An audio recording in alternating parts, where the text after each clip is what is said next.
Sir, you're able to put your slide deck. Can you just share? Yeah, I can put the slide deck. It's just that I was waiting. Okay. Should I start? Yeah, just. Are we live, Rukaya? Yes, yes, ma'am. Yeah, good to go. So, a very warm welcome to this session of Management of First-Line ALK Rearrange NSCLC patient talk. So, we have on the panel Dr. Bhuvan, who will be moderating the session. He's a medical oncologist and hematology from Max Hospital, Saket. So, over to you, sir. Thank you, Pfizer, and thank you for the opportunity. And I would like to welcome Dr. Alok, who's my senior colleague, and Dr. Manoj, who's also my senior colleague. And thank you both of you to be here. And just for the information, I don't think I do hematology anymore. And I think I'm possibly going to be leaving organs as I go along, looking at the amount of data which is available these days and which we probably will have to go through. But anyway, going forward, I think the format is possibly me, Dr. Alok, and Dr. Manoj, we're going to be discussing the ALK positive data, and then we'll probably be moving to the Lorlatinib data, and then what is the clinical standard practice. So I think, can you please define our target audience? Is it Pfizer team? Can you tell us who our target audience is so that it'll help us define the discussion better? So we have medical oncologists, students who have joined in. So that's what the... So basically the medical oncologist, right? Yeah, sir. Yes, sir. Okay, so again, thank you. So I'll just pin. Anyway, so moving forward, we do understand that lung cancer is a fairly common disease, and most of the patients do present with advanced disease. And once again, I'll just pin Dr. Manoj and Dr. Sorry. So most of the patients do present with advanced disease, and it's a standard thing to check for for the CNS metastasis. And managing the CNS disease is also one of the challenges which we end up facing, because most of the patients who are driver mutation dependent, they do end up having a lot of CNS metastasis, and that's what one of the objectives is. The other objective of the talk would be the treatment sequencing. How do we go about handling the resistance? Then we'll have a brief about the Lorlatinib drug, the Lorlatinib drug, and then a bit about the Crown trial and the management of Lorlatinib adverse effects. Having said that, moving forward, so I don't think this is something new, and if our panels most of them are medical oncologists, they probably understand what are we talking about. Lung cancer is it's actually a real problem. It's one of the cancers which has a high mortality rate. Most of the patients who present with lung cancer, around 2/3 of them, then that they present in early disease, and the majority of the patients who present as a lung cancer, they have non-small cell lung cancer, and out of them, the majority, around 45 to 50%, have adenocarcinoma lung.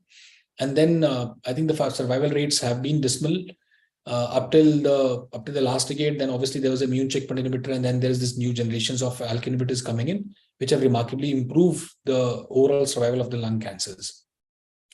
So in India, there was this study from Tata Group, which did say that I think the ratio was 3.5 to 1 between male and females, and there is obviously lung cancer which is rise among the non-smokers also. So now I think both of my colleagues come from two different territories of India. So Alok sir, Dr. Alok, do you still have? Is there any difference in the ratio, as in the male-female ratio, or I think where do you see it more? See, in the place where I practice, I see that still the incidence of this malignancy in males is much more common than in female. Okay. And Dr. Manoj? Yeah, same here. Actually, I'll say almost 7:3. I can say the ratio is around like 7 male versus 3 female. Fair enough. Much commoner. While I'm talking about it, does both of your center, do they have is it a thoracic surgery dependent centers? Do you have local diseases, or? Okay, let me just ask, what is the ratio to a resectable lung disease versus unresectable lung disease?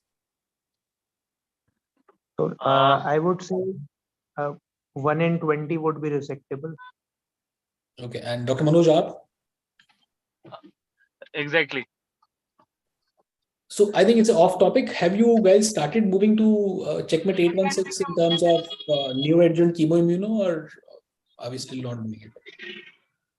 So the opportunities hasn't been that many. I mean, simply because most patients who come to us, they have fairly advanced disease. Very occasionally we get operable patients where we can contemplate neoadjuvant treatment. So far I have not used immunotherapy as a neoadjuvant strategy in lung cancer. Dr. Manoj, have you had experience with it? No, exactly the similar. Most of the patients do come in quite advanced stage. We like as a medic, like most of the time they are advanced, like stage 3 and stage 4. I'll even stage 2. I'll say it's a rare occurrences, probably occasional occurrences. It was slightly on a higher side during COVID era because of probably increased number of CT scans. Fair enough. So why I brought it up is because I think it has led me to a second challenge of, so whenever you have these resectable lung cancers, even if you're planning to go do a chemoimmuno, you need to have a EGFR ALK for them. So for me, it has been a challenge to tell my surgeons to do a NGS upfront the moment the patient is diagnosed for a lung cancer, because by the time they are deciding whether to operate or not operate, and it usually takes them 10 days because they'll do a PET scan, the biopsy, and there'll be a EBUS done, and then they will be planning it.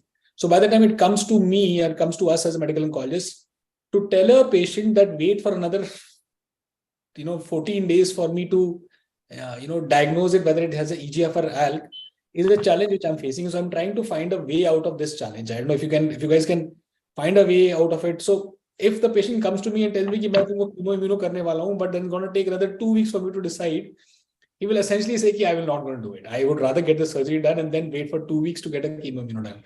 So have you started doing NGS for every lung cancer, or is it still for the stage 4s? So yeah. Yeah, please, Dr. Alok, please. So ऐसा करते हैं, I think let's go alphabetical. Whatever I say, I think Dr. Alok can answer first and then Dr. Manoj can answer, because I think it'll be easier.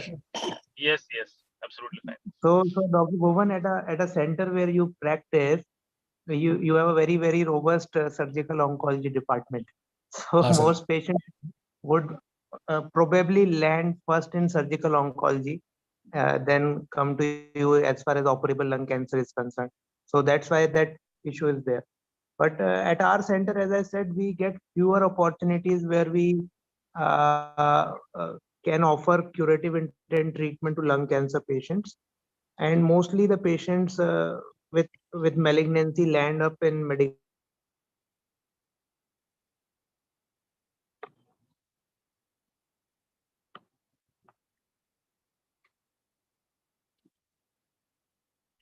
Guys, can you hear me?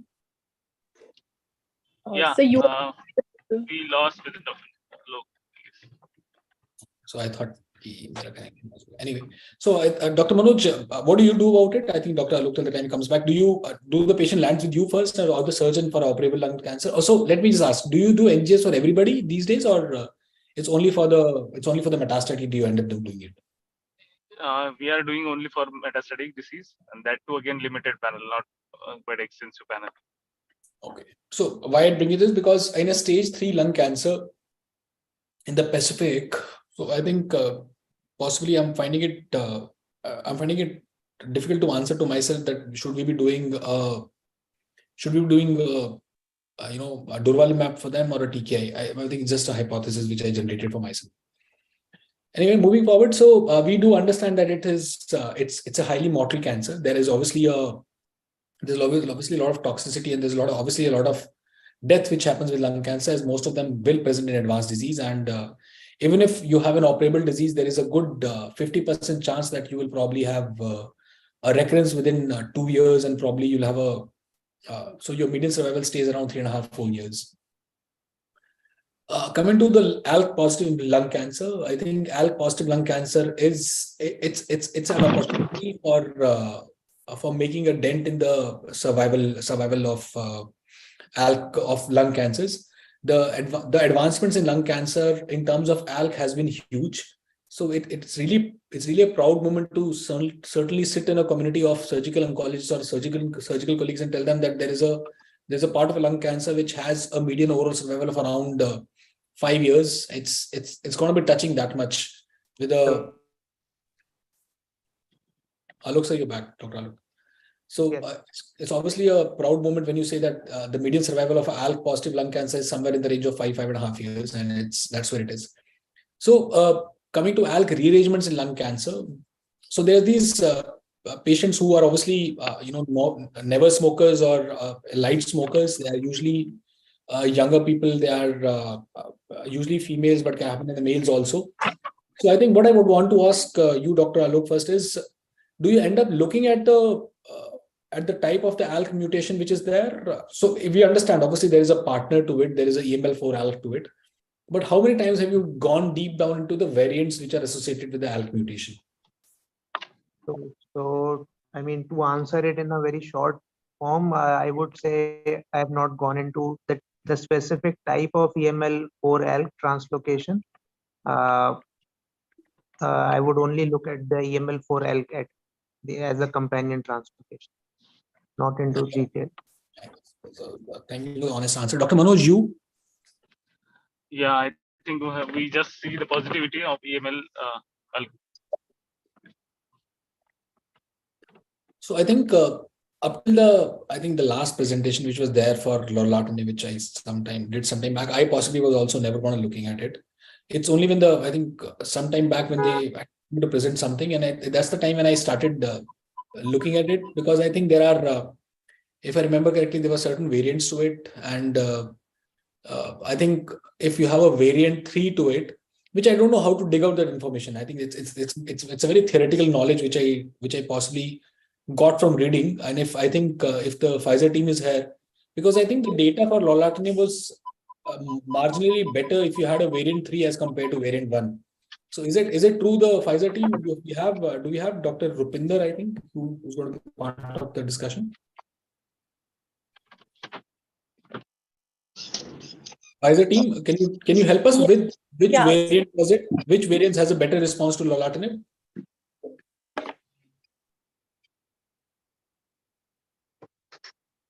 Hello, is the Pfizer team there? Yeah, sir. I am there, but the doctor from our side, I think unable to join.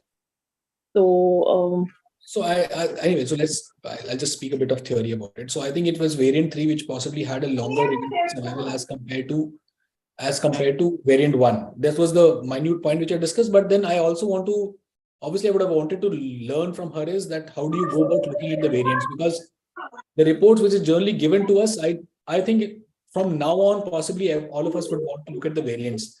Because as coming to the next question, sorry. So there is an EML4 ALK, which is basically a translocation in chromosome number 2, in which the fusion of ALK genes, the EML4, which we understand. But there are 3 more common variants, if I understand, variant 1, 2, and 3. There is, so what is the so the question is, what is the incidence of ALK mutated lung cancer in your clinical practice? So Dr. Alok, how often do you see it? As in, let me put it at the year wise. In a year, how many ALK positive do you see it? So let me say 2, 3. Okay. 3 and, patients. Dr. Manoj, how? Dr. Manoj? Sorry, around 7 to 8 per year. That's amazingly high. So if you take 7 to 8 per year, that means you are almost saying in stage 4. But then 7 to 8 per year ke liye, so essentially that's a huge number of lung cancer that we see. It's a very good data which can be connected actually. So you both of you prefer doing NGS now, or I think we are pretty clear that we're doing NGS, or we are doing still you prefer HC. The point I'm saying is okay, Dr. Alok, Medanta does have a Ventana platform. So no, so we do not have a Ventana here. We have a DECO on which we are doing the 22C3. But we do have NGS at Medanta, Gurgaon. So we do a comprehensive lung NGS panel. I mean, as a one-stop solution for most of our patients. For few patients, we do. Sometimes do separately EGFR and ALK, or only EGFR in select patients who would not ultimately receive ALK inhibitors. But for most patients, it's a reflex NGS panel, lung NGS panel. Why I asked that is because I think ALK is also a Ventana platform, and when I used to work in Medanta, I used to remember that they used to do ALK by IHC. So what I meant to come is, do any of you still do ALK by IHC, or you generally prefer doing ALK by NGS only? So I mean, we don't do ALK by IHC anymore. Dr. Manoj, aap? No, we are also not doing. We are doing like NGS panel only, limited, most of the time limited. Okay, so do the ALK variant translocation have an impact on outcomes of treatment selection? I think the question to that has been answered by the panelists. They at present are not doing it, but I think from now on, possibly I would at least start looking at the variants which are there, because I think each of these variants, they do have a reflection into the resistance mechanism which they end up taking up. And I think since the time I've moved to Max, I don't think I've done it by ALK by IHC. However, in Medanta, I think that was a luxury which was there. You could still do ALK by IHC. I don't think Medanta Max has a Ventana platform in which ALK runs. Anyway, so ALK positive NSCLC are usually young, as we spoke about. Most of them are non-smokers, light smokers. CNS metastases occur in around 20 to 40% of ALK positive, and that's a fairly high number. What we're also going to be talking about is ALK resistance mutations, which obviously the variant of the ALK has an impact on the ALK resistance mechanisms. How do you end up treating CNS metastasis? And I think that's where it is. So coming to the understanding the CNS diseases, so both of you, I generally simply take it as both of you do repeat an MRI at the baseline. Is there anybody who doesn't repeat the MRI? Not repeat, as in order an MRI at the beginning? We do look for it. So I think it's standard practice. I think we all understand. I think that MRI is contrast enhanced MRI is the standard of technique. There is no doubt about it. So coming to the local therapies. So let me just ask in a very comprehensive manner. What is the indication that you will not do a ALK-based TKI in an upfront CNS metastasis? As in, what will prompt you to basically ask your radiation oncology colleague or a neurosurgeon colleague to take over the case to begin with? So Dr. Alok, you first, and then Dr. Manoj. So I believe symptomatic brain metastasis would be one indication where I would seek advice from the radiation oncologist. But otherwise, if there are small metastases and patient is largely asymptomatic, generally prefer starting systemic therapy. Dr. Manoj? Yes, I agree with completely agree with Dr. Alok.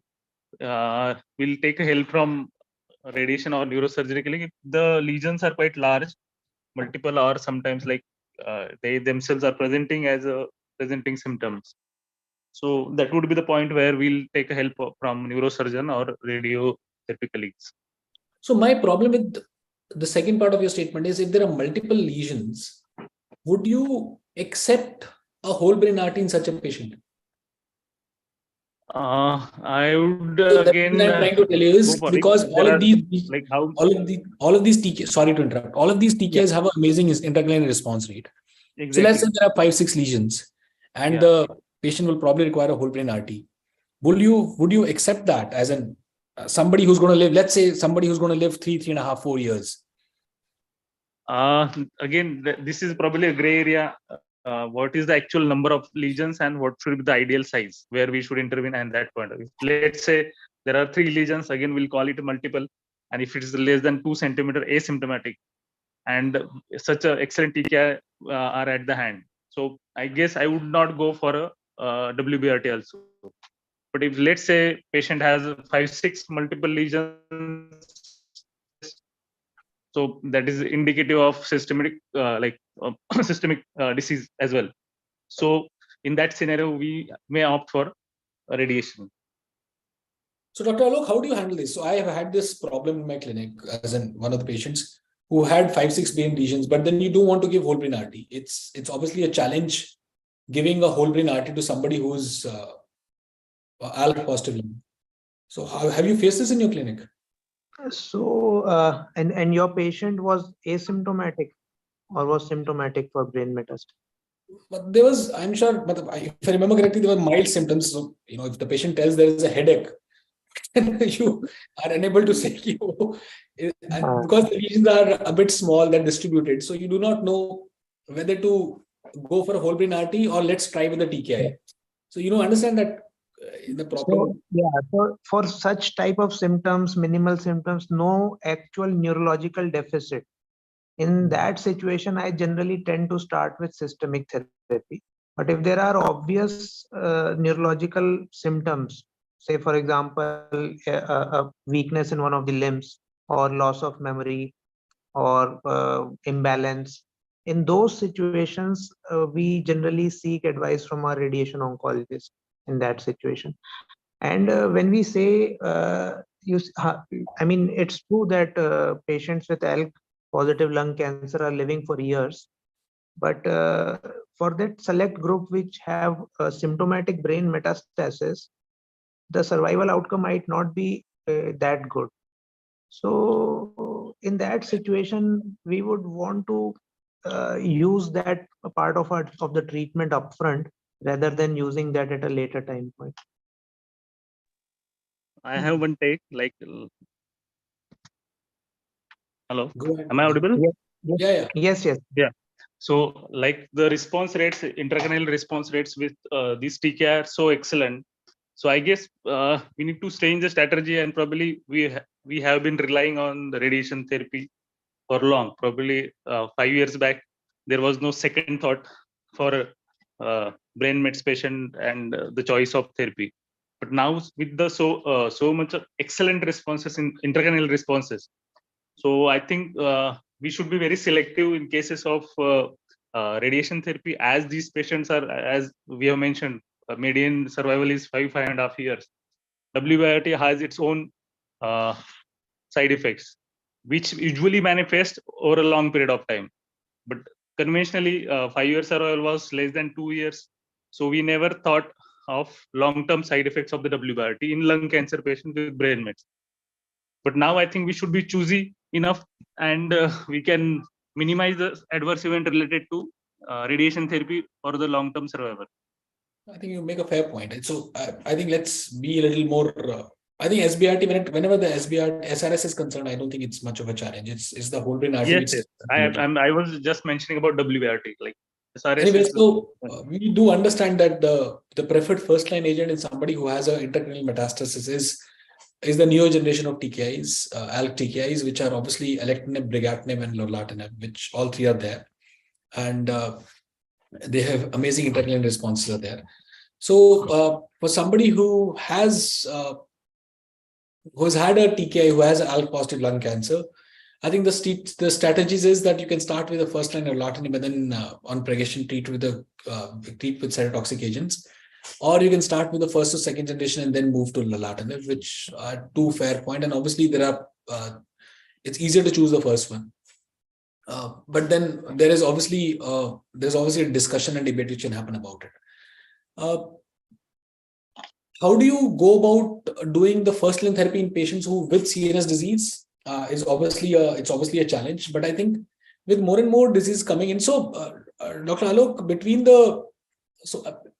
Takeda is coming to India, but then no, let's not talk about brigatinib because I don't think Takeda is in India as of now. They might come in another 6-8 months. But as of now, between the two drugs, alectinib versus lorlatinib, do you have a particular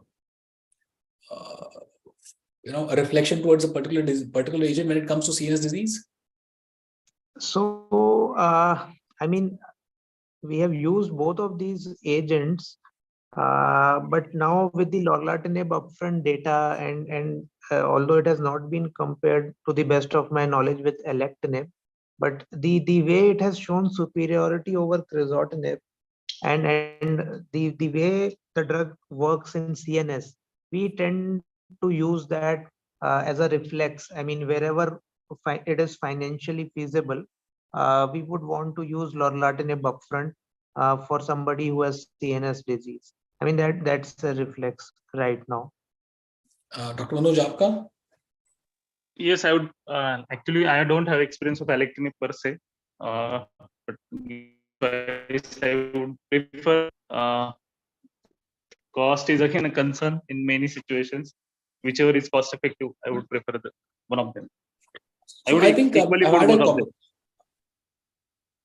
I've had a experience with alectinib, but then yes, I think when it comes to intracranial disease, there's no doubt lorlatinib data is very attractive. It's something which is actually makes you greedy. That why would you choose something else looking at the CNS data, which will have a reflect upon in some time. So obviously we're looking at oral efficacy. There's oral survival. There's a CNS activity, and there is in the first line, lorlatinib has the potential to it prevents, obviously manages the intracranial effects, also prevents the emergence of CNS metastasis, and that's something which is obviously something which you're looking towards.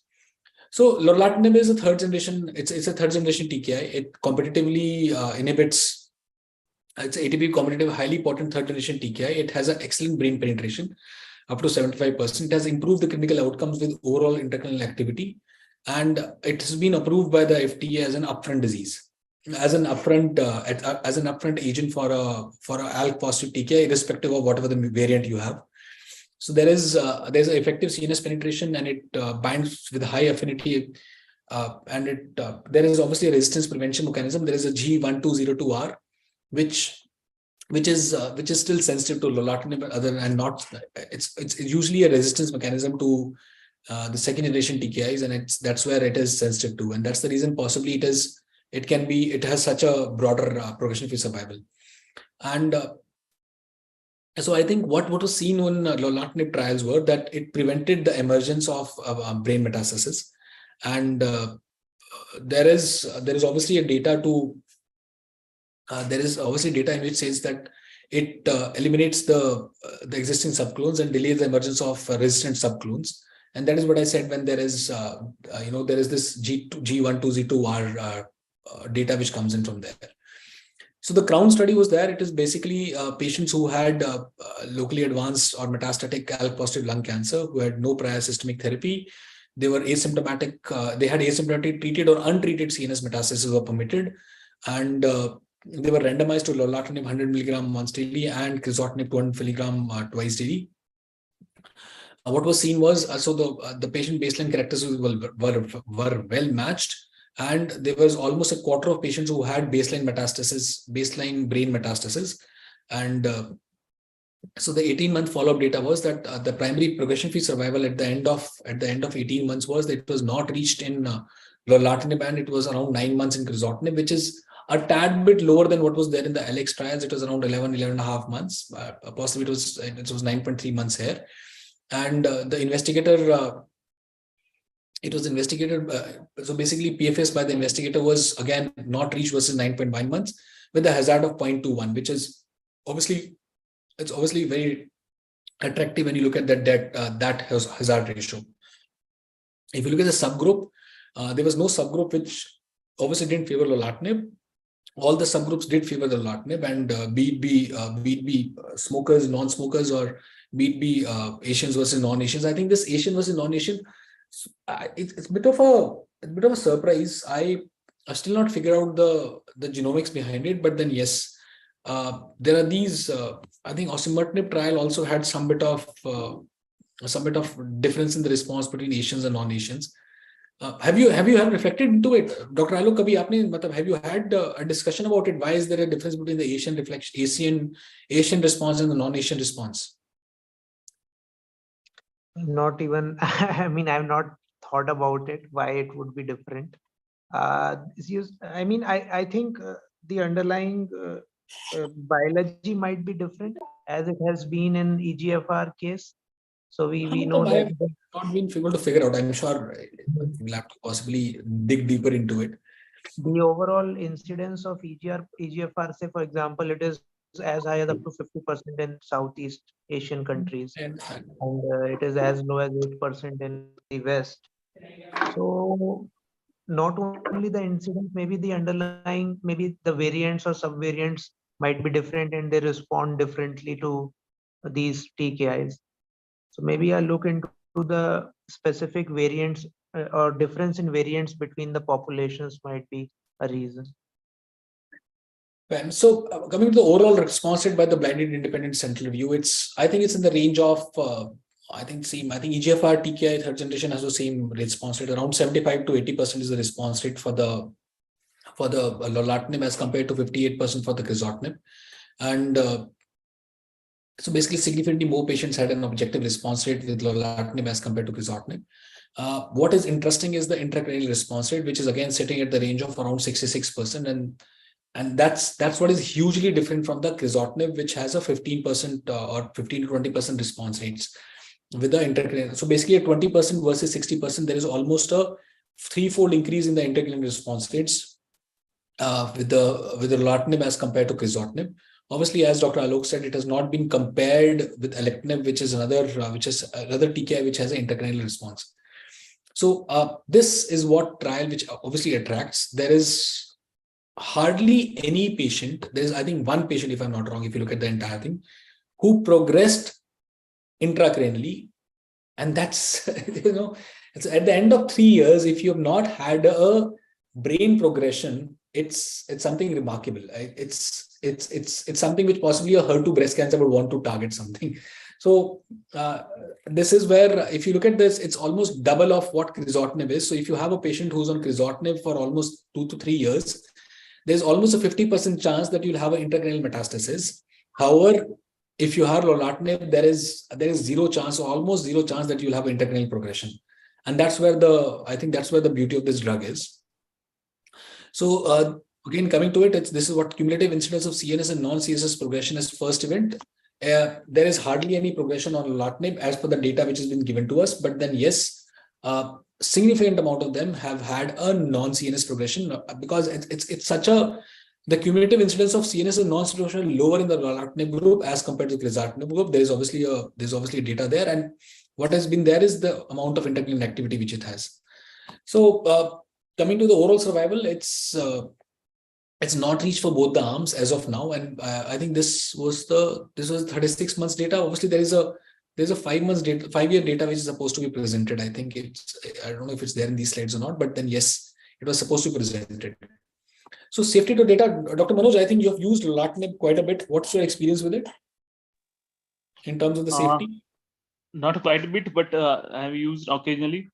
So I guess most of the time edema was one of the thing which was worrisome effect for the most of the patient, and in few patients I experienced diarrhea.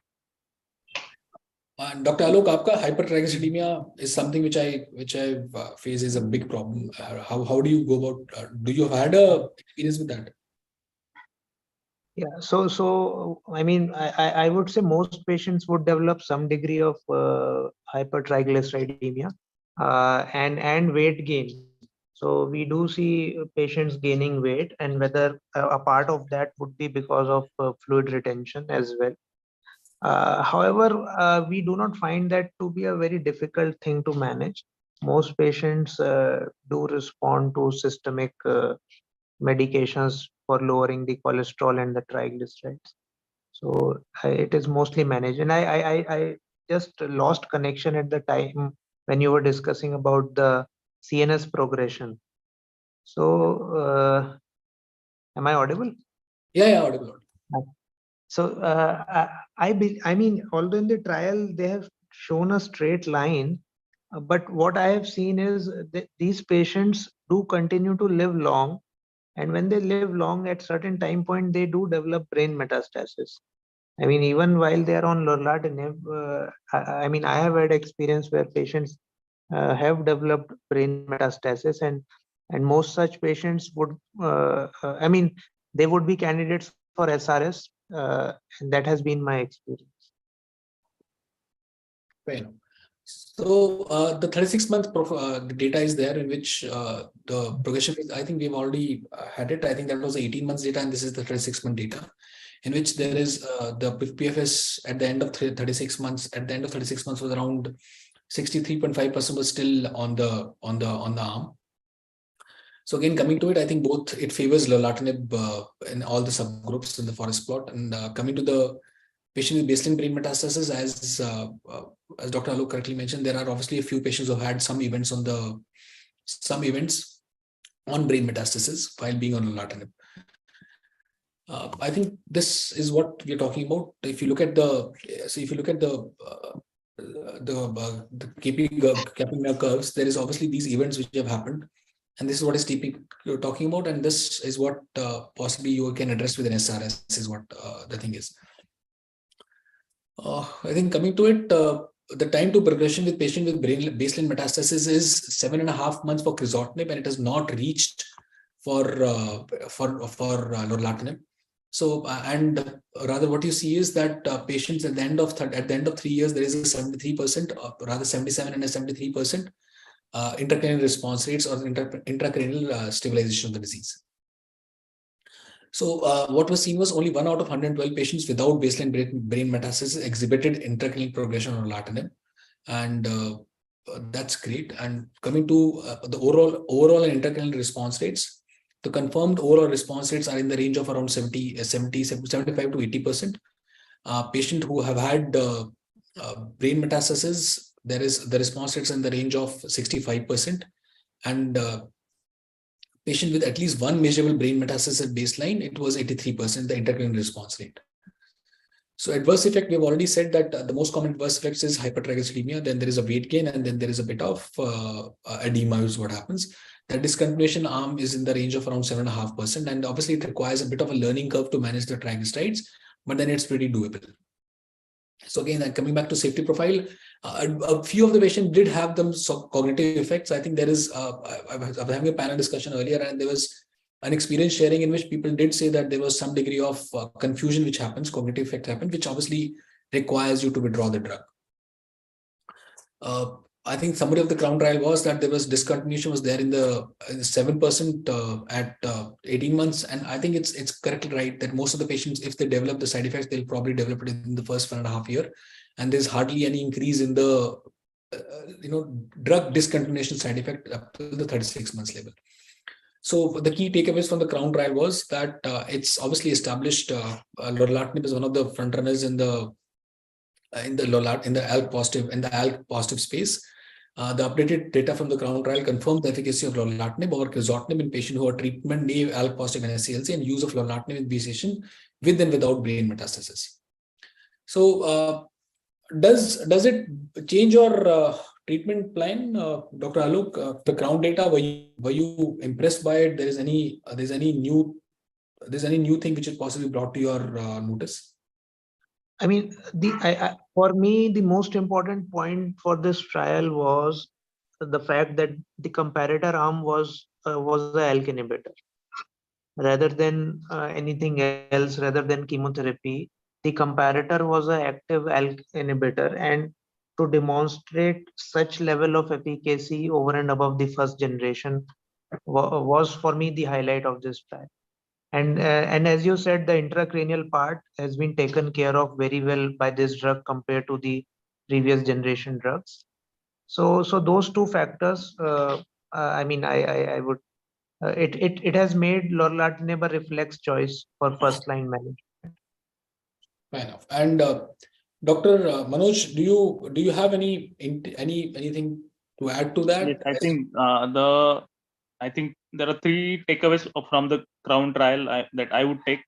First, as Dr. Alok has mentioned, the comparator is not the conventional. Like 5 years back, when I used to do CMEs, I used to say crizotinib is the drug of choice, which is giving the. And now crizotinib itself is company itself has downgraded or compared with the standard of care and has given a better molecule. That is the first thing. Second thing, the hazard ratios of all these subsets, even the intracranial subsets, are excellent. And now intracranial is hardly unseen in most of the oncological trials. And third thing is intracranial response rates that are, I think, again, unheard of or unseen of. So would it be your first go-to drug? Or should I Yes. bring the controversy of alectinib here and you think I'll choose? Possibly. But is there any reason you would not choose lorlatinib? I guess the cost would be the only factor. Alectinib is also not cheap, by the way. Anyway, so I think it established lorlatinib as an effective first-line agent. There is no doubt that most of us eventually end up choosing lorlatinib as a first-line agent when it comes to ALK positive lung cancer. So I think how many slides are there? Can we wrap it up? The Pfizer team, do we still have time? Yeah, so we do have time. We can just go with it. Not an issue, sir. So I think there is obviously the subgroup analysis in which there is this trial in which obviously lorlatinib, ALK, and brigatinib have been compared. And I think if you have the real world study, the results from meta-analysis included patient who had head-to-head comparison with crizotinib indicate that first line lorlatinib is best treatment choice, obviously. And it has also shown that lorlatinib shows a significant PSF advantage versus brigatinib and alectinib with the probability to reach the best progression-free survival of 97.5% in previously untreated patient. And lorlatinib prolongs progression-free survival versus brigatinib and alectinib, and that's something which was obviously came out of the network analysis. And in terms of subgroup analysis, or in terms of forest plots with alectinib and brigatinib, I think most of the patients in which this subgroups were there, it kind of favored lorlatinib over alectinib as well as brigatinib in this network analysis which was done. So the thing is, we obviously end up choosing our TKIs based on our intracranial activity also, and that's where I think lorlatinib has an amazing response. There's a good intracranial response, and that's where it kind of scores over the other two TKIs, which possibly are its closest competitors. So the conclusion of the network meta-analysis were, in terms of the PFS, the results indicate that lorlatinib was the best treatment choice for patients with ALK inhibitor naive or untreated ALK positive and advanced NSCLC. Among lorlatinib, alectinib, brigatinib, and crizotinib, lorlatinib had the highest possibility to reach the confirmed response rates and confirmed intracranial response rates, had significantly improved progression-free survival as compared to brigatinib and alectinib, and there is no significant difference among the adverse effect, among the overall survival and adverse effect analysis. So I think what is your experience with lorlatinib? I think you've discussed that, and given that the lorlatinib adverse effects are reversible, are these significant? So I think that's a very fair question. Have you noticed confusion or decrease in the sensorium happening, Dr. Alok, with lorlatinib? Yes, I mean, I noticed these symptoms and metastasis. So they're not attributed to lorlatinib. After a year of lorlatinib, the patient developed such symptoms. Okay. How do you manage that? So we subjected the patient to SRS. There was a solitary brain met in the frontal lobe, and we gave SRS. And since the disease was systemically controlled, we continued with lorlatinib. That's very surprising. And do you think that SRS was that intracranial met was the cause for altered sensorium? I mean, the patient presented with that, and many a times when frontal brain mets, you do come across such symptoms where patients have altered behavior, and I mean, the frontal lobe symptoms do develop. Dr. Manoj, what is your idea to it? Yeah, I guess as Dr. Alok has given one more insight into that, we have to look for the underlying cause. If it is other than drug, I think that should be addressed. And if drug, then I guess we should withdraw. Yeah. So I think hyperlipidemias is another problem. Sorry, you're saying something.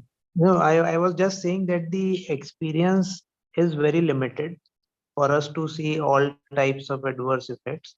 In very few patients we have used this drug. As and when our experience increases, we will come across these side effects as well. Fair enough. So I think the other side effect which generally happens is there is obviously these hyperlipidemias, which, as Dr. Alok also mentioned, that so you introduce lipid lowering drugs, which can obviously take care of it. And if there is a severe, then obviously you you can continue the lorlatinib with the same dose, and after you've introduced it, I think once you cross 1,000, that's where I think we start to withhold the lorlatinib and then take care of it. I think that's the clinical practice which we all are doing. That if it crosses 1,000, possibly when it is about to touch 1,000, you generally hold it up and let it come back, and then that's where you continue from there.